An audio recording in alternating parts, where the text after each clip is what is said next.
The number one way to inspire change in someone's life is by sharing your story. Imagine if your story was the one in a million that someone desperately needs to hear. I'm Devin Schubert, and I'm on a mission to share 1 million stories across social media. And I want your story. It's time to take your story to the stage. And now, here's one of those stories. Hello, I am Mary Sheckers Jones. I'm the founder and CEO of God's Waiting Room podcast, which is aired every Monday at 4 o'clock. I also have written 3 books on how to become a true disciple of God. My testimony actually started when I was a student at UEI as a school for electronics. I started smoking marijuana when I was in school. Back then, it helped me to stay focused on what I was doing. After graduating, I moved to Minneapolis, Minnesota, still smoking marijuana. Then I was introduced to cocaine as the powder form of cocaine. So I started snorting. Then my world collapsed.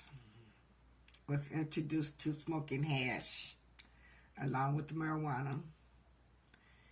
Got married when I moved to Washington, D.C. Was doing street drugs with my husband for about so many years. I can give you a number, but I'm just going to say so many years.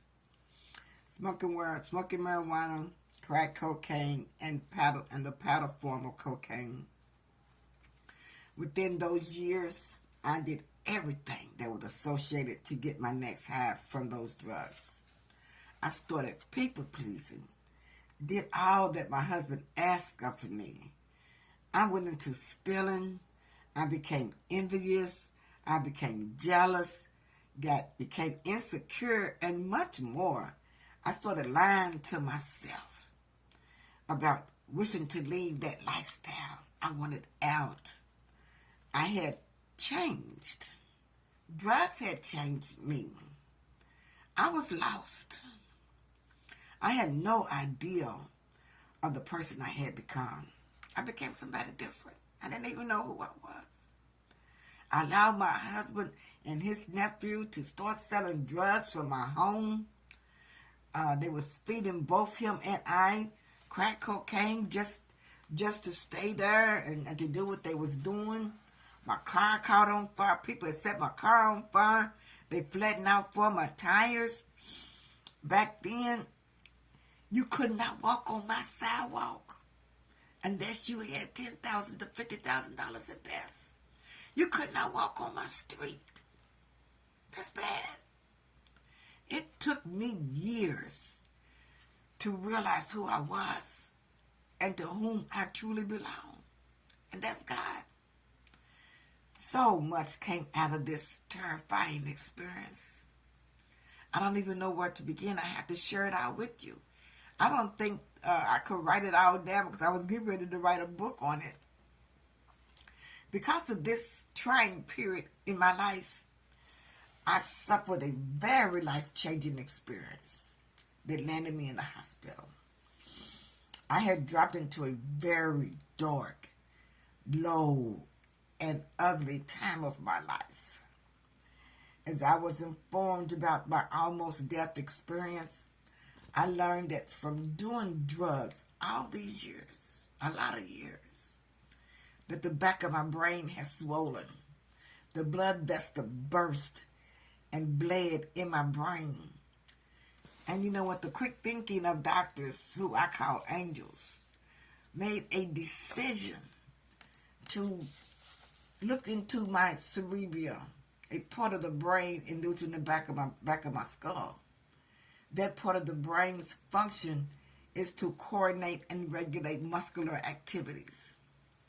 But in order for me to live, they had to remove this section of my brain on the left side of my head. So while in the operating room, I had flatlined due to a heart attack. But somehow, God must have said, no, not now, because I'm still here. But later, and during that same week, this all happened in 1 week, ladies and gentlemen. 1 week, I flatlined from a heart attack. And then about 3 days, I think it was on a Thursday when I had that first stroke. But that Saturday, I had another stroke. But I'm still here. The devil thought he had me. I'm so grateful to God for working through those doctors. I had called them angels. And for his grace and for his mercy for giving me a second chance in life. I have repented. I am now walking and talking with Jesus. And he's everything to me. He's all I got. And so my name is Mary Sheckers Jones. And I am CEO and founder of God's Waiting Room. Thank you. And that was my testimony. God bless you.